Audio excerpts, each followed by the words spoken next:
One of these men did not mind ending his brother's life during a struggle for a fish.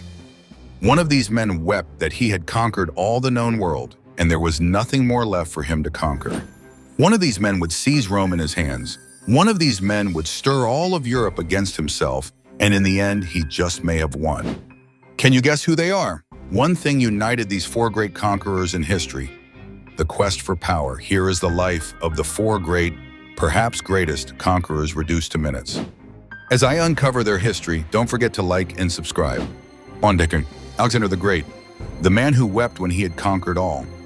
Born in 356 BCE, Alexander the Great is perhaps the most storied of the four. At just 20 years old in 336 BCE, he inherited the Macedonian throne, and by 30, he had built one of the largest empires in history, stretching from Greece to India. But Alexander's driving force wasn't wealth. It was something far more intangible: the quest for power and glory that comes with it.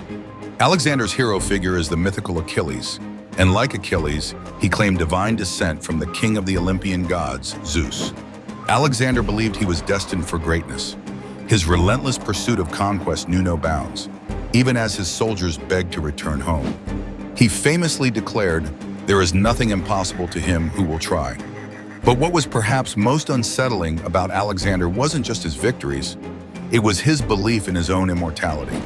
In 326 BCE, after a brutal campaign in India, he suffered a serious injury in a battle against King Porus, and soon after his famed horse Bucephalus died.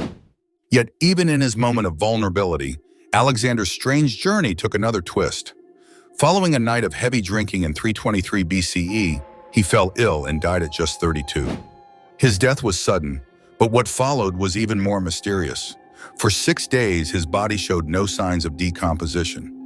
To the ancient Greeks, this was proof of his divinity. But modern scholars speculate he may have slipped into a coma, paralyzed and fully conscious, buried alive, while the world around him conspired over his empire's future. In the end, his empire, meant to last forever, fragmented as his generals divided it among themselves. Alexander's chilling final words when asked who should inherit his empire were, "To the strongest." He remained power-thirsty even to death. 2. Genghis Khan, the man who ended his brother for a fish. No conqueror wielded fear quite like Genghis Khan. Born as Temujin in 1162 CE, his early years were marked by harshness and survival. His father was poisoned, and his tribe abandoned his family, leaving him to fend for himself. Yet from these desperate circumstances, Genghis rose to create the largest contiguous empire in history, spanning from China to Europe. In 1206 CE, Temujin was crowned Genghis Khan, ruler of all Mongols. Unlike the others, Genghis had no pretensions of divinity. His rise was marked by sheer pragmatism and ruthless power. He famously defined happiness as, "The greatest happiness is to scatter your enemy, to drive him before you, to see his cities reduced to ashes, and to gather into your bosom his wives and daughters." And yet Genghis was also a paradox. He enacted laws that promoted meritocracy, religious tolerance, and even a postal system that connected his vast empire. But Genghis Khan's death in 1227 CE remains shrouded in mystery. Some claim he was killed in battle, while others say he died from injuries inflicted by a captured princess. To maintain secrecy, his funeral procession left no trace, killing anyone who witnessed it. To this day, the location of his grave remains one of history's greatest unsolved mysteries. And 3. Julius Caesar, the man who seized Rome in his hands. Julius Caesar, born in 100 BCE, was as captivated by Alexander as he was by power. At one point, Caesar reportedly wept at the sight of Alexander's statue, lamenting that at his age, Alexander had conquered the world while he had achieved nothing. It was this deep-seated ambition that drove Caesar to defy the Roman Senate, and in 49 BCE, march his army across the Rubicon River, signaling civil war. As he did, Caesar declared, "The die is cast." Unlike Alexander, Caesar was not born to be a king, but he sought to reshape Rome to his will. Declaring himself dictator for life in 44 BCE, Caesar shattered Rome's republican traditions. His ambition and disregard for the old ways made him powerful enemies, including his closest friend Brutus.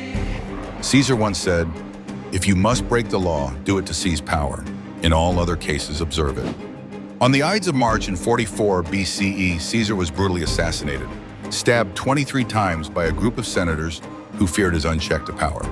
As he lay dying, legend has it, he uttered the words, "Et tu, Brute, sweet Babonam." Though his empire would live on and expand even further, Caesar's thirst for control cost him everything. 4. Napoleon Bonaparte, the man who battled Europe. By the time Napoleon Bonaparte emerged in the late 18th century, the era of swords and chariots had given way to gunpowder and cannons. Yet Napoleon, born in 1769, saw conquest not just as a means to power, but as an art form. "I love power, but it is as an artist that I love it," he once said. In 1804, Napoleon declared himself Emperor of France, and his tactical genius was unmatched. He dazzled the world with his victories in Italy and Egypt. And at Austerlitz in 1805, he solidified his place among the great military minds. He remembered every detail of his massive armies as if they were pieces on a chessboard, directing them with precision. But Napoleon's greatest undoing was his ambition.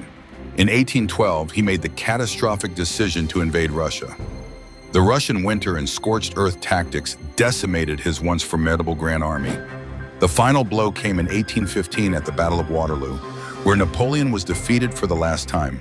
Exiled to the remote island of St. Helena, Napoleon spent his remaining years reminiscing about his glory days, holding imaginary court in exile. He died in 1821. His last words were, "France, the army, head of the army, Josephine." Alexander, Caesar, Genghis, and Napoleon conquered vast territories for power and glory. They desired all, got most of it, and in the end lost all. And now, as I uncover their history, which is the greatest of the four?